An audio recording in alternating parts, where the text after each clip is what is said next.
It's indeed, in the true sense of the word, an unforgettable experience, and not something that just waxes and wanes, and sometimes you feel better and sometimes you feel worse. Sometimes you get it, sometimes you lose it. This you get and you keep it. Becomes a permanent part of ourselves, what's called, as I mentioned, a realization. And the Buddhists have exactly the same concept in their realization. And now I'm going to get to the really esoteric part, the hard part to grasp. And I'll just do my best.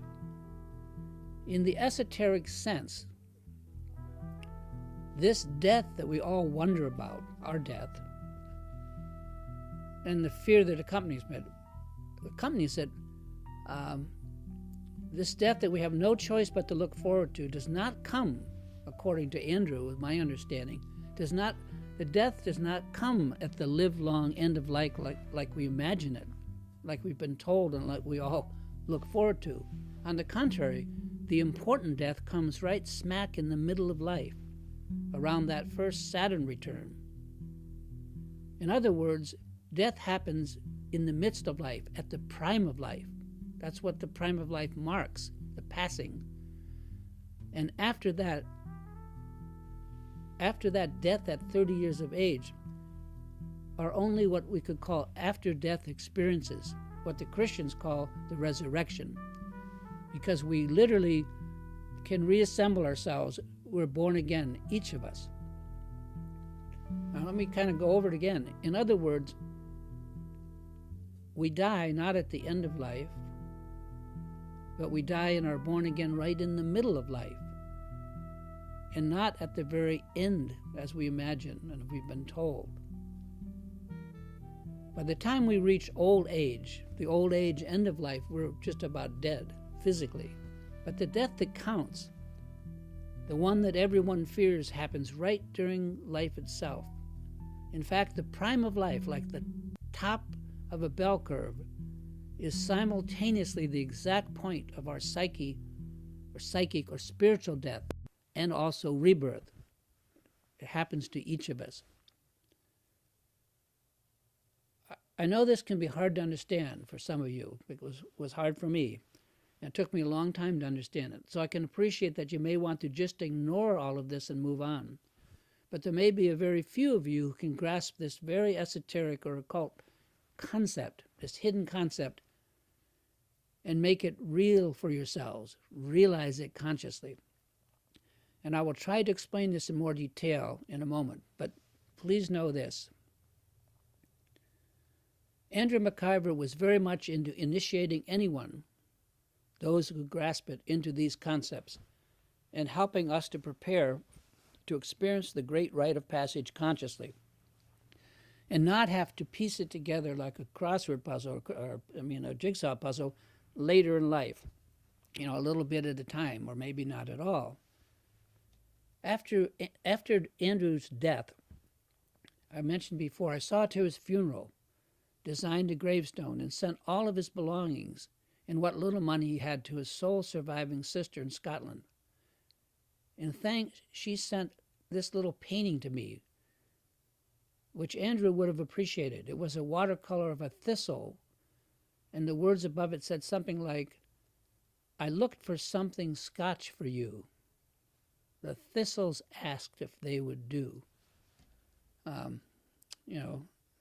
That was something to receive back from her, and to also know that Andrew would have liked that so much, because the thistles of life were something that he made much of. Some of you have commented or messaged me from other writings that these concepts are hard to understand. Well, yes, they are. So don't feel like the Lone Ranger. It took me years to understand these concepts, and that's pretty much par for the course.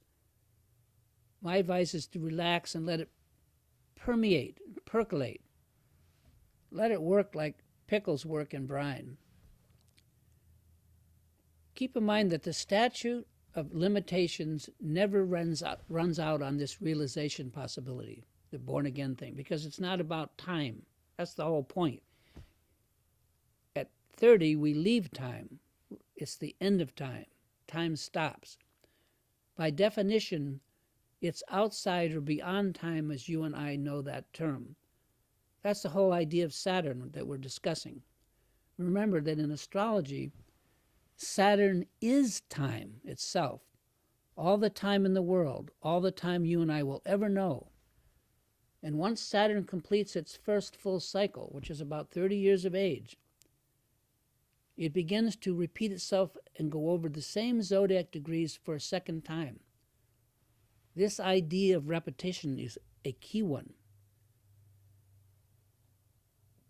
It's when Saturn begins to repeat itself at 30 years of age, that's when we start or try to wake up, or could wake up, because during that first round of Saturn, the first 30 years, we're caught up in time, kind of like hypnotized, entranced by the endless Saturn for the first time, experiencing the body's building.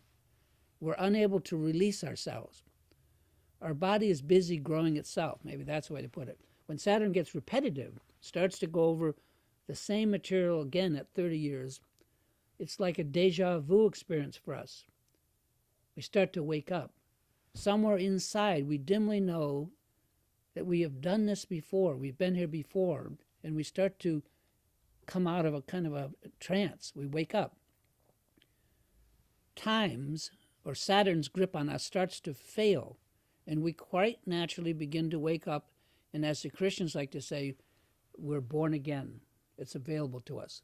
This born again experience can be sudden, like all at once, like a lightning strike, or it can be gradual and slow, like the sun coming up in a summer morning. It takes all kinds, and this experience varies just as we all vary from one another. Now, since we live in a materialistic time, this time that we live in a materialistic society, we've been trained or indoctrinated to focus only on the material body and its eventual death. That's just materialism, plain and simple. But there's another more important death, another change that happens to us, and that's the death that happens right at the prime of life, the tip of the top of our body's height, before our body starts to go downhill.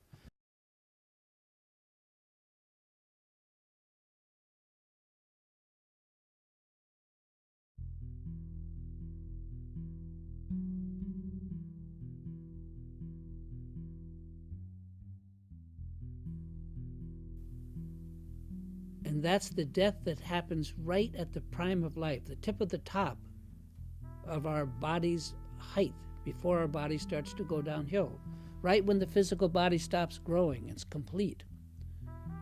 And that change is, we could say, the death of time, the death of death, which is why it's called a rebirth. Remember, two negatives always make a positive. Death of death is two negatives. Rebirth is the positive. It's unfortunate the concept of being born again has been bogarted by the Christians. More power to them, because they recognize this hugely important event, life's passage. It's not their fault that they were smart enough to catch on to this, but their enthusiasm can be off-putting to the rest of us, to the point of driving us away from our own experience of this climactic event, an experience that we each need to have in order to complete ourselves. Anyway, here's a little bit more about the way Andrew presented this concept to me. He spoke of this born-again epiphany as like a space capsule. And this is a great analogy, so take it in, because I did. It's a space capsule that each of us builds during the years that our body is growing, from a child up to an adult at 30 years. When it's forming, those years when we're less than 30. Now, when we reach maturity, when we're grown up. And he spoke of this time during those early years we are on Earth. Somehow he spoke of it as if we're within the body. We're creating a body that our consciousness is within. We're trying, and we want to grow up. I mean, young people are dying to be older, right? And it's at this time that we can make changes. When we're under 30, we can make choices and otherwise modify our own personal vehicle, what we'll call our particular space capsule. However, so Andrew taught, at around 30 years of age, that space capsule that we form through our youth, this body, is launched into space, at which time Saturn, time as we know it, just stops. Now think about that a little or a lot, because that's the end of time, and that's what's called the end times. And the end times come for each one of us. Time no longer has dominion over us, and it ceases to fascinate or transfix us. You can also say that Saturn, Christians sometimes call Saturn Satan, loses his grip on us, and we pull free of that force. We pull free from the force of time. Then, as Saturn starts to go around in its orbit for the second time, degree by degree, we are freed. We are launched, ready or not, we're launched beyond time and out into space, in our capsule, tethered or whatever. Because modern society has lost the awareness of deep inner changes, these rites of passage like these, there's no discussion and little awareness of this natural life initiation. We are each left to figure it out for ourselves privately, to celebrate it alone as best we can, to celebrate what would better be celebrated outwardly, with our family, with our friends, with our community. But as it is in these times, we each get short services, mostly silence from those around us.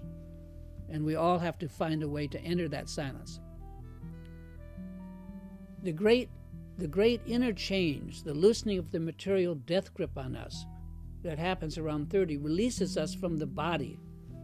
And we actually float free like an astronaut on a tether in space. In the occult tradition, this is called entering the silence. And it can be a somewhat frightening experience when time stops, especially if you don't know what's going on. It takes a long time to figure out what's happened.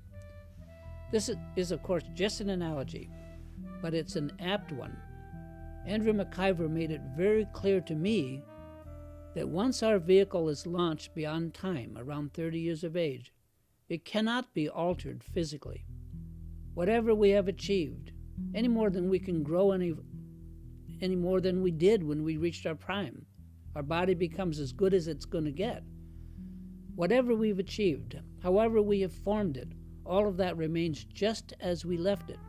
In other words, we leave the body at that time just as it is, finished, half finished, or unfinished.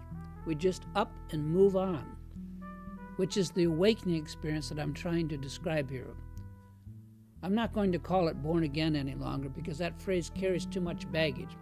We wake up or become aware, which, as I keep trying to say here, that's what Buddhism is all about.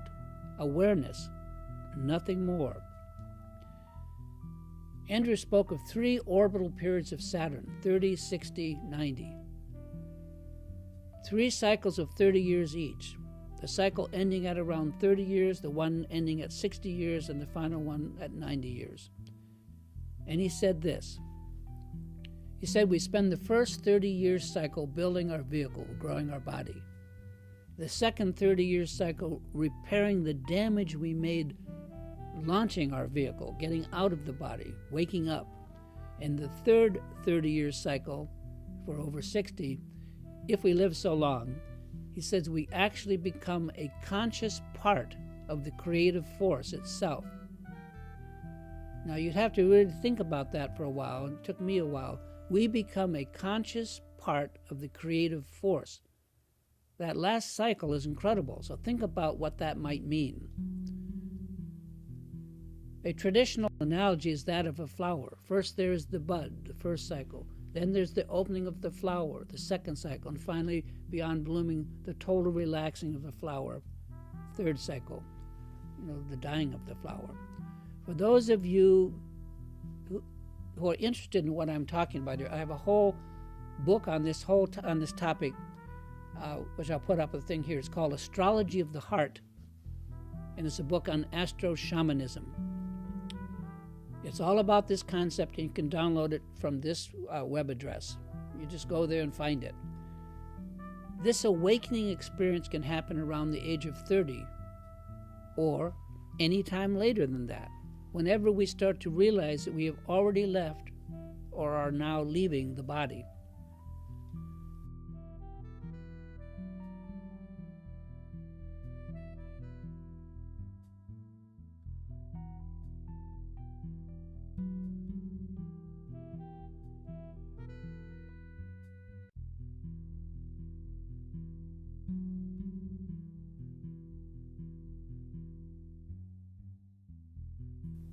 So this wraps up my piece on my life teacher, Andrew McIver.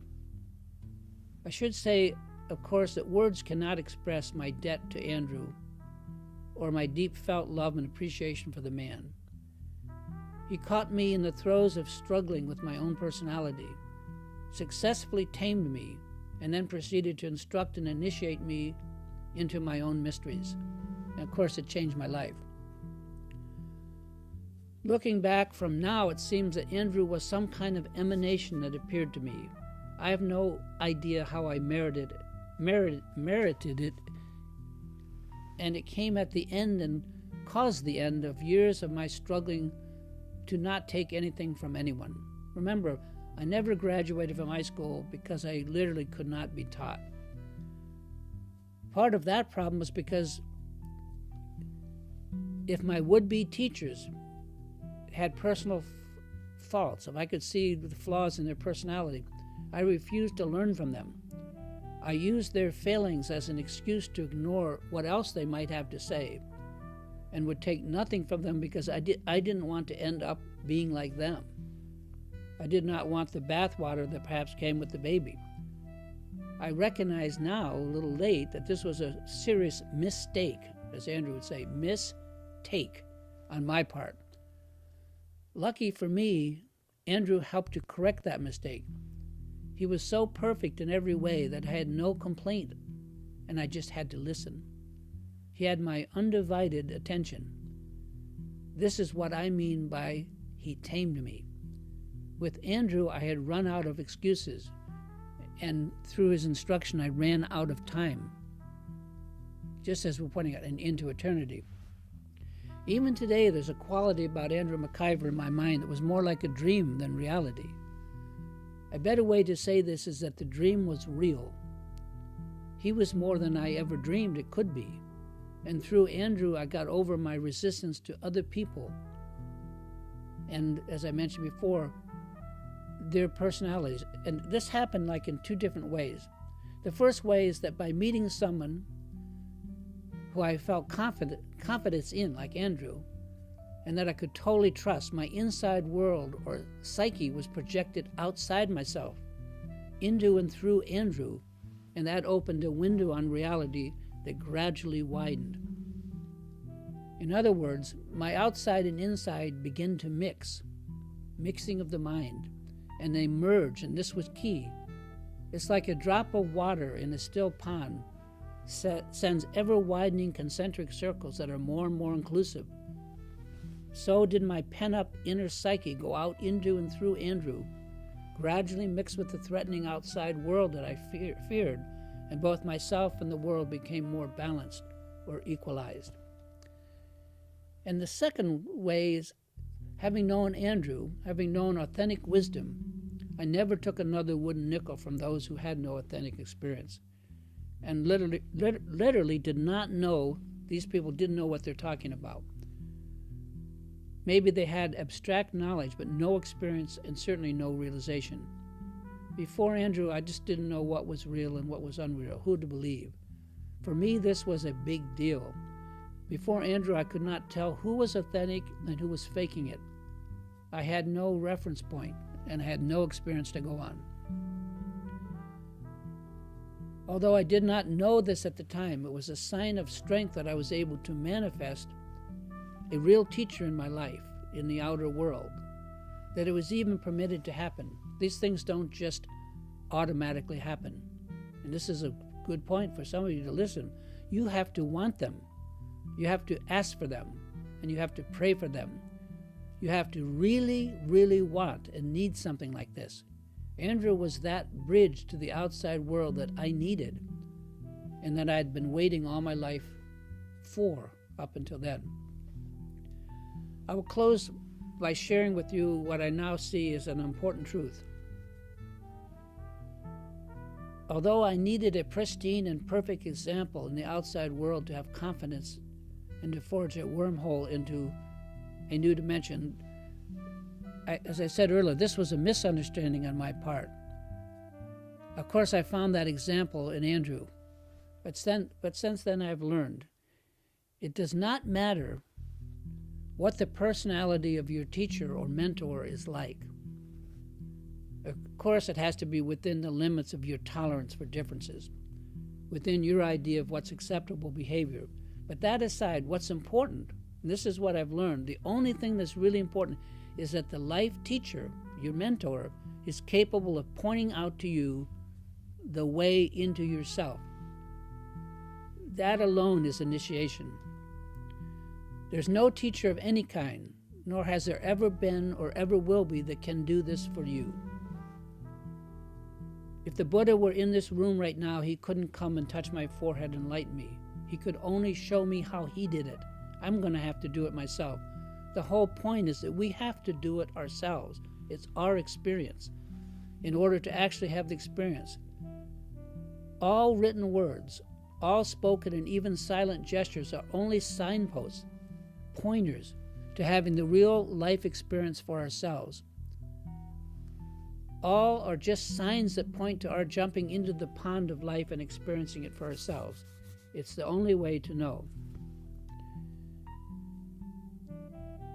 A teacher is someone who can point out to you how to realize yourself. That is their entire job, period. They don't have to be your friend. They don't have to look or act perfect. Their personality is their business, not yours. The only question to ask is, and answer is, are they able to point out to you a method for you to know yourself and for you to know the true nature of your mind? In other words, when they present it, do you get it? As I understand it, that's all that is required. Andrew McIver was very much in the now. And the one thing he said to me more than any other saying, and I'll leave you with that, he would say, Michael, this is it. And sometimes he would add, if it's hell, we're going to have to make our own heaven out of it.